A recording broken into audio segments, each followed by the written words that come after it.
ಲೋಕಸಭೆ ಚುನಾವಣೆ ಹತ್ತಿರವಾಗ್ತಾ ಇದ್ದಂತೆ ಅನಂತಕುಮಾರ್ ಹೆಗಡೆ ವಿವಾದವು ಮುಂದುವರೆದಿದೆ. ಇದೀಗ ಸಂವಿಧಾನ ತಿದ್ದುಪಡಿ ವಿಚಾರ ಮತ್ತೊಮ್ಮೆ ಪ್ರಸ್ತಾಪವಾಗಿದ್ದು, ತಿದ್ದುಪಡಿ ಆಗಬೇಕು ಅಂದ್ರೆ ಬಹುಮತ ಕೊಡಿ ಅಂತ ಕಾರ್ಯಕರ್ತರಿಗೆ ಹೇಳಿದ್ದಾರೆ. ಈ ಸುದ್ದಿಗಳನ್ನು ನೋಡೋಣ. ಪ್ರಮುಖ ಸುದ್ದಿ ನ್ಯೂಸ್ ಟಾಪ್ 9 ನಲ್ಲಿ. ಕಾಂಗ್ರೆಸ್ನವರು ಸಂವಿಧಾನದ ಮೂಲ ರೂಪವನ್ನೇ ತಿರುಚಿದ್ದಾರೆ. ಸಂವಿಧಾನದಲ್ಲಿ ಬೇಡದೇ ಇರೋದನ್ನೆಲ್ಲ ಸೇರಿಸಿದ್ದಾರೆ ಅಂತ ಸಂಸದ ಅನಂತಕುಮಾರ್ ಹೆಗಡೆ ಕಿಡಿಕಾರಿದ್ದಾರೆ. ಇಡೀ ಹಿಂದೂ ಸಮಾಜವನ್ನ ದಮನಿಸುವ ರೀತಿ ಕಾನೂನು ತಂದ್ರು. ಇದೆಲ್ಲವೂ ಬದಲಾಗಬೇಕಿದ್ರೆ ಬಹುಮತ ಇಲ್ಲದಿದ್ರೆ ಆಗೋದಿಲ್ಲ. ರಾಜ್ಯಸಭೆಯಲ್ಲೂ ನಮಗೆ ಬಹುಮತ ಬೇಕಾಗುತ್ತೆ ಅಂತ ಹೇಳಿದ್ರು.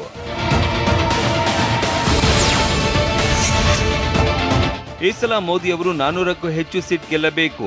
ಲೋಕಸಭೆಯಲ್ಲಿ ಬಹುಮತ ಇದೆ, ರಾಜ್ಯಸಭೆಯಲ್ಲಿ ಇಲ್ಲ. ಹೀಗಾಗಿ 400ಕ್ಕೂ ಹೆಚ್ಚು ಸೀಟ್ ಗೆಲ್ಲಬೇಕು ಅಂತ ಸಂಸದ ಹೆಗಡೆ ಹೇಳಿದ್ರು. ಸಂವಿಧಾನ ಬದಲಿಸೋದಕ್ಕೆ ಹೆಚ್ಚು ಸ್ಥಾನ ಬೇಕು. ಕಾಂಗ್ರೆಸ್ನವರು ಹೆಚ್ಚು ಇದ್ದರೆ ಏನೇ ತಿದ್ದುಪಡಿ ತಂದ್ರೂ ಪಾಸ್ ಆಗಲ್ಲ. ಸಿಎಎ ಜಾರಿಗೆ ರಾಜ್ಯಗಳಿಂದ ಒಪ್ಪಿಗೆ ಬಂದಿಲ್ಲ ಅಂತ ಹೇಳಿದ್ರು. ಸಂಸದ ಅನಂತಕುಮಾರ್ ಹೆಗಡೆ ವಿರುದ್ಧ ಪರೋಕ್ಷ. ನೀವು ಪೋಷಕರಾಗಲು ಕಾಯುತ್ತಿದ್ದೀರಾ? ಚಿಂತಿಸದಿರಿ. ಓಯಾಸಿಸ್ ಫರ್ಟಿಲಿಟಿ 90,000 ದಂಪತಿಗಳ ಜೀವನದಲ್ಲಿ ಸಂತೋಷವನ್ನು ತಂದಿದೆ. 7825893601ಗೆ ಕರೆ ಮಾಡಿ ಅತ್ಯದ್ಭುತ ರಿಯಾಯಿತಿ ಪಡೆಯಿರಿ ಹಾಗೂ ಎಲ್ಲರಿಗೂ ಗುಡ್ ನ್ಯೂಸ್ ಕೊಡಿ. ವಿಶೇಷವಾಗಿ ಸಚಿವ ಸತೀಶ್ ಜಾರಕಿಹೊಳಿ ವಾಗ್ದಾಳಿ ನಡೆಸಿದ್ದಾರೆ. ಕೆಲಸ ಮಾಡದೇ ಇದ್ದವರು ಹಾಸ್ಪಿಟಲ್ನಿಂದ ಡೈರೆಕ್ಟ್ ಆಗಿ ಚುನಾವಣೆಗೆ ಬರೋದನ್ನೆಲ್ಲ ತಲೆ ಮೇಲೆ ಹೊತ್ಕೊಂಡು ಹೋಗಬೇಡಿ. ಅಂತವರು ಬಂದು ಇವರನ್ನ ಬೈದು ಹೀರೋ ಆಗ್ತಾರೆ ಅಂತ ಕುಟುಕಿದ್ರು. ಬೈಗುಳದಿಂದ ಯಾವುದಕ್ಕೂ ಪರಿಹಾರ ಸಿಗಲ್ಲ, ಕೆಲಸ ಮಾಡಬೇಕು ಅಂತ ಹೇಳಿದ್ರು.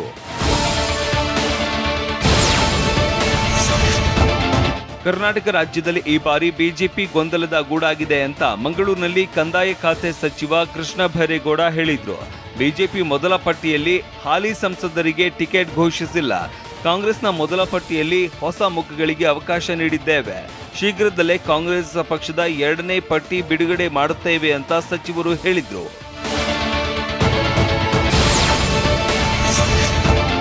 ಹಾಸನ ಕ್ಷೇತ್ರದಿಂದ ಟಿಕೆಟ್ ಸಿಕ್ಕ ಹಿನ್ನೆಲೆ ಕಾಂಗ್ರೆಸ್ ಅಭ್ಯರ್ಥಿ ಶ್ರೇಯಸ್ ಪಟೇಲ್ ಗೃಹ ಮಂಡಳಿ ಅಧ್ಯಕ್ಷ ಕೆಎಂ ಶಿವಲಿಂಗೇಗೌಡರನ್ನ ಭೇಟಿ ಮಾಡಿದ್ರು. ಅರಸೀಕೆರೆಯಲ್ಲಿ ಶಿವಲಿಂಗೇಗೌಡರಿಗೆ ಆಹಾರ, ಶಾಲು ಹಾಕಿ ಸನ್ಮಾನಿಸಿ ಆಶೀರ್ವಾದ ಪಡೆದ್ರು. ಟಿಕೆಟ್ ಸಿಗುತ್ತಲೇ ಶ್ರೇಯಸ್ ಪಟೇಲ್ ಜಿಲ್ಲೆಯ ಪ್ರಭಾವಿ ನಾಯಕರು ಮತ್ತು ಕಾಂಗ್ರೆಸ್ ಮುಖಂಡರನ್ನ ಭೇಟಿ ಮಾಡ್ತಾ ಇದ್ದಾರೆ.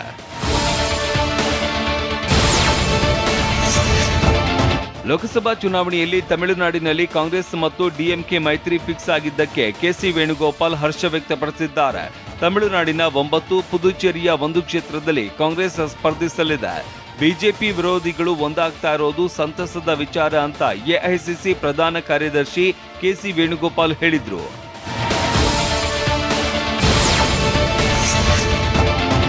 ರೈತ ಸೌರಶಕ್ತಿ ಮೇಳ ಹಾಗೂ ಪಿಎಂ ಕುಸುಮ್ ಬಿ ಮತ್ತು ಸಿ ಯೋಜನೆಗಳಿಗೆ ಸಿಎಂ ಸಿದ್ದರಾಮಯ್ಯ ಚಾಲನೆ ನೀಡಿದ್ರು. ಬೆಂಗಳೂರಿನ ಜಿಕೆವಿಕೆಯಲ್ಲಿ ಇಂಧನ ಇಲಾಖೆಯಿಂದ ಕಾರ್ಯಕ್ರಮ ಆಯೋಜಿಸಲಾಗಿತ್ತು.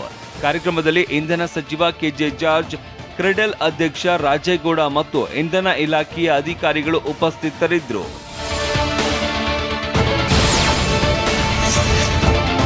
ದಲಿತ ಸಿಎಂ ಕೂಗು ವಿಚಾರವಾಗಿ ಮಾತನಾಡಿದ ಸಚಿವ ಕೃಷ್ಣ ಭೈರೇಗೌಡ, ಮುಖ್ಯಮಂತ್ರಿ ಹೇಳಿದ ಹಾಗೆ ಸಂವಿಧಾನದ ಆಶಯವನ್ನ ಸಚಿವ ಮಹದೇವಪ್ಪ ಹೇಳಿದ್ದಾರೆ.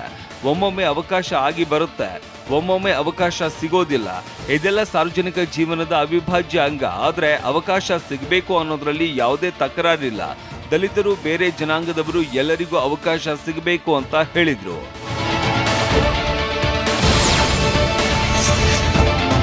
ಇವತ್ತು ಹೊಸಕೋಟೆಗೆ ಭೇಟಿ ನೀಡಲಿರುವ ಸಿಎಂ ಸಿದ್ದರಾಮಯ್ಯ 600 ಕೋಟಿಯ ವಿವಿಧ ಅಭಿವೃದ್ಧಿ ಕಾಮಗಾರಿಗಳ ಉದ್ಘಾಟನೆ ಮಾಡಲಿದ್ದಾರೆ.